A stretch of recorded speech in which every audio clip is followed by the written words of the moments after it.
o jardim de Adão e o jardim de Cristo. Na Bíblia, encontramos duas histórias, duas lições, dois jardins, o Éden de Adão e o Getsêmani de Cristo. No primeiro, Adão caiu. No segundo, Jesus foi erguido. No Éden, Deus procurou Adão. No Getsêmani, Jesus procurou Deus, o Pai. No Éden, Adão se escondeu de Deus. No Getsêmani, Jesus saiu do túmulo. No Éden, Satanás levou Adão a uma árvore que provocou a sua morte. No Getsêmani, Jesus se encaminhou para um madeiro que nos traria vida, ou melhor, nos trouxe vida. Em Romanos capítulo 5, a partir do 12, há uma analogia entre Adão e Cristo. Quando Adão pecou, toda a humanidade foi contaminada pelo pecado, como se fosse um vírus maldito. O pecado dele espalhou a morte no mundo inteiro, de modo que todas as coisas começaram a envelhecer e morrer. Porque todos pecaram, ficaram carregando o peso do pecado, a marca do pecado. Mas foi o pecado de Adão que ocasionou tudo isso. Mas existe uma vírgula nessa história, ou seja, o pecado de Adão não é o ponto final para a humanidade.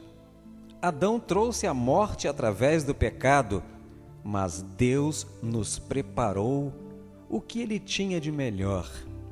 Olhou para a humanidade, olhar de misericórdia, olhar da graça, olhar de amor, e preparou o que tinha de mais precioso, seu Filho amado, seu único Filho Jesus.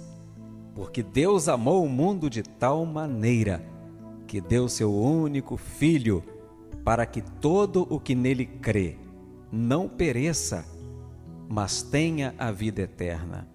Em 1 aos Coríntios 15, a partir do 45, diz: Pois assim está escrito, o primeiro homem, Adão, foi feito alma vivente. O último Adão, porém, é espírito vivificante. Mas não é primeiro o espiritual, e sim o natural, depois o espiritual. O primeiro homem, formado da terra, é terreno. O segundo homem é do céu. Como foi o primeiro homem, o terreno, tais são também os demais homens terrenos. E como é o homem celestial, tais também os celestiais. E assim como trouxemos a imagem do que é terreno, devemos trazer também a imagem do celestial. E isto afirmo, irmãos, que a carne e o sangue não podem herdar o reino de Deus, nem a corrupção herdar a incorrupção. Eis que vos digo um mistério: nem todos dormiremos, mas transformados seremos todos, no momento, num abrir e fechar de olhos, ao ressoar da última trombeta.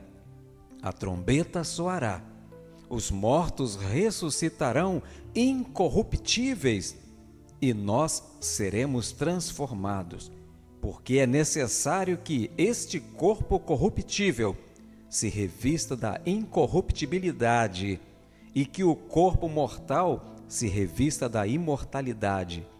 E quando este corpo corruptível se revestir de incorruptibilidade e o que é mortal se revestir de imortalidade, então se cumprirá a palavra que está escrita: tragada foi a morte pela vitória. Onde está, ó morte, a tua vitória? Onde está, ó morte, o teu aguilhão? O aguilhão da morte é o pecado, e a força do pecado é a lei. Graças a Deus que nos dá a vitória por intermédio de nosso Senhor Jesus Cristo. Portanto, meus amados irmãos, sede firmes, inabaláveis e sempre abundantes na obra do Senhor, sabendo que no Senhor o vosso trabalho não é em vão. Que Deus te abençoe.